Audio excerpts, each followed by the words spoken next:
Hi, my name is Tom, and today we're playing some Domination on Hanoi. I have some guests with me today. I'm going to try and do like this once a month where I have some friends. I have Lacanian scholar Philip Huddleston. Say hey. How are we doing? David Duchovny enthusiast Sean Williams. The truth is out there. And Clay Aiken, American Idol, I guess, contestant. Was he a winner? Clay Aiken. Extraordinaire Clay Aiken. The gameplay is kind of long, guys, because but I'm going to pass the mic around. We're just going to talk about different shit. Most of it's going to revolve around gaming because we all do love games, even though Phil doesn't play a lot of video games, and I know, Sean, you don't play a lot of shooters, right? I do like the fact that I've barely played Call of Duty at all, but I do like the kind of RPG elements that they tried to adopt in the more recent games. That the more you do, the more powerful you actually get. I have heard that to a degree it does get a little bit ridiculous at points, but it's still cool. Yeah, the game definitely does get frustrating.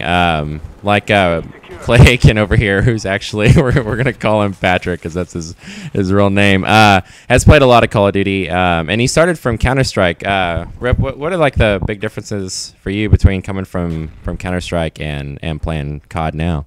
Well, yeah, I came from playing Counter-Strike and some Unreal Tournament type stuff, and big difference. I guess I don't know. What? Yes, it's really close to Clay Aiken's face. I don't like it. I don't know, just a fast-paced kind of. I guess the first Call of Duty game that I played was Call of Duty 4, and actually I really liked the kind of fast-paced run and gun type style of play. I guess that and Modern Warfare 2, but I do also like the balance of Black Ops and I don't know. I'm watching Tom here with his FAMAS, and he's doing badass. He got rocked right there a little bit, but just especially Modern Warfare 2, you can just blast through folks. I don't know. There's so Modern Warfare 2. It's so crisp. I don't know. I really like the crispness of it. It was one of the first games to really nail down some of the perks, I think. There's kind of some bullshit that came along with it, but I can deal with that because because of my gaming background with CS and stuff like that. Because I just like the crispness of it. All right, let's get the Lacanian scholar in here real quick. He's yet to say anything. I think Phil's first game that he really started digging the Xbox was Portal 2, right? We got Portal. When we started playing Portal on here, you finally found a game that you were into. What did you like about Portal? Portal as a game and Portal 2 as a game as compared to games like COD where you're watching us play that? Well, watching is the main word.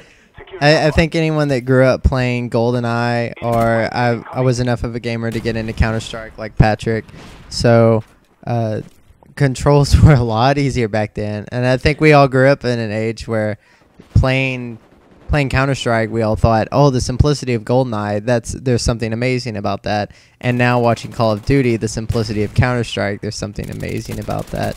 As I think that's what I would say I like about Portal so much, especially since it kind of takes you back to those old days of even almost Nintendo of you have jump and shoot and you have move around.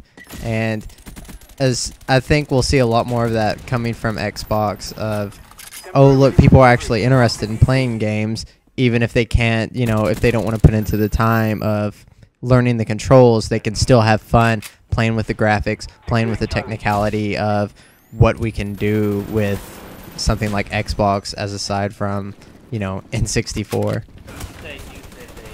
You could say that they learned a lot from the Wii on that point, where the Wii was oh, simple games, the people like games. You don't have to be, it doesn't have to be the most immersive, but as long as it's a fun idea, people enjoy it. I did want to mention because Tom talked about the perks and how well they worked, seemed to work really well in this game. It was you, wasn't it? Yeah, I had a friend who played a lot of Day of Defeat, and there were a lot of custom-made mods that people made that had these incredibly crazy perks. Yeah. It was it was just like a World War II game, but these people made these crazy mods where like they're like ninjas and samurais, and they were like all. I think my point is that I think COD definitely probably paid attention to what was going on the internet with people making these crazy mods like for like Super Mario, like Day of Defeat and this and that, and actually were like, hey, these perks are cool and people really like them, and and there's props to like to them paying attention. I mean, that's important for a modern day gamer, is seeing what what other people are doing, what people are liking. Yeah. Like one question I wanted to ask, definitely you guys, because you have come from different games and a big thing that seems to be with the perks and every argument in COD is like the skill it takes to be good at the game, and the importance of, should you have a game where if you're good at it, oh my god, you're so elite, or a game that's fun, quick to get into, and one that you can just sit back and play and have fun with your friends, because that's the important part. Isn't that like the reason you started fucking playing video games in the first place, was just to kick back? As someone who doesn't play Xbox games anymore and has stuck more to playing the more simplistic games like Portal or sticking to your old Dungeons & Dragons with character sheets, Call of Duty. Hey, where it fucking originated. Yeah. Let's just call it. Yeah. These sorts of games, whereas you can tell a noob very easily from someone who's elite, I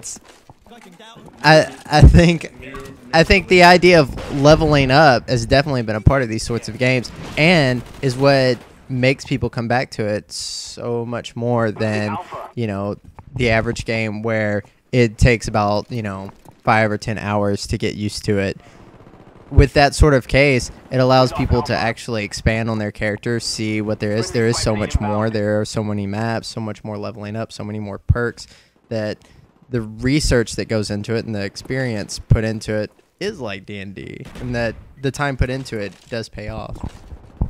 And sometimes I'd say, though, that it gets ridiculous, because then the kids start hating on each other, which I think is like a lot of the case of like one of the things I hated about Modern Warfare 2 was when you don't have party chat and you're forced to talk to everybody you play with. You gotta admit, like 95% of the community on here is either like a 16-year-old or a dickhead about the way that they play the game, or like the way you play the game. I mean, very rare do you meet a guy that's actually talking about helping his teammates out and saying good game, or just on it to have fun, but rather like some angry bro whose wife's gone to bed, so he's like quietly swearing into his mic, or some 12-year-old with a cold calling you every yeah, God knows what. Well, I think that you have to look at it a little bit like this too. Call of Duty has gotten really popular, and it is kind of their job to.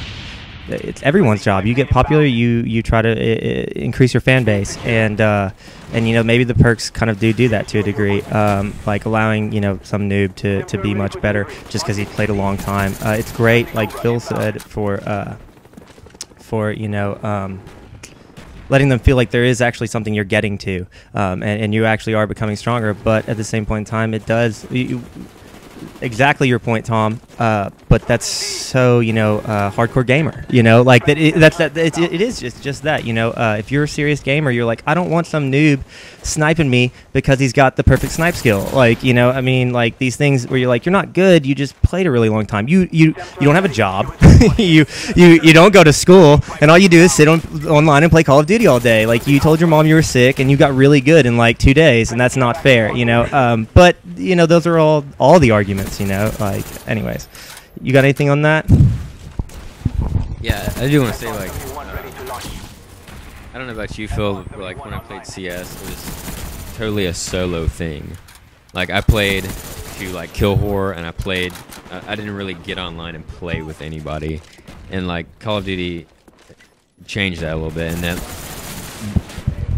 yeah, right, and yeah, Black Ops changed that, in that the kill streaks don't stack. And like it's truly, if you make it, it can be like a community gaming experience. I don't know, like you can work together as a team, and I didn't get that from other games really. And I guess that's maybe why I like Black Ops, in that it kind of bridges that gap a little bit.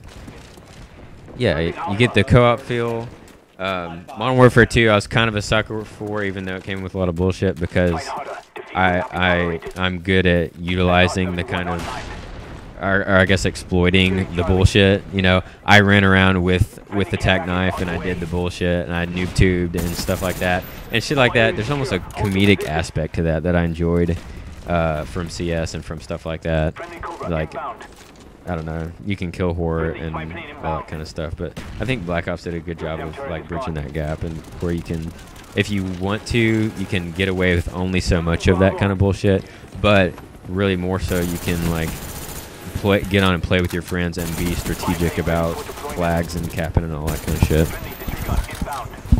And like Sean had said something that I kind of wanted to bring back up, and it's that what Call of Duty's gotten very popular. I'd say it's the #1. I mean, unarguably. And like the big thing is like a lot of games now, or like we're seeing the first one where people are getting tired of COD pretty early. You know, no matter what DLC they release for it or what new guns are in it. This has been the first game where I guess maybe because it's so balanced and there isn't, you know, so much for, you know, crazy shit in it, that people are getting a little bored with the game. And that's my thing is, well, no, it's just like how long can a game stay on top, and like what do you want in a new game? Because like everyone's talking about Battlefield 3, and I don't know if you guys ever played a Battlefield game, you know, or anytime I play any other shooter. You know, I hate to compare it to COD, but usually I'm like, this fucking sucks compared to the feel of it. As far as we're all gamers, I feel like the time we get out of a game, even if it has so many expansions and considerations, whether it's this sort of game or not, it was nice speaking to you all. This is Lacanian scholar Philip Huddleston. Sorry to cut him short. That's the end of the video, guys. We'll continue on this topic later, and the next time that we all get together. Hope you guys enjoyed the video, and that's that. Have a good night.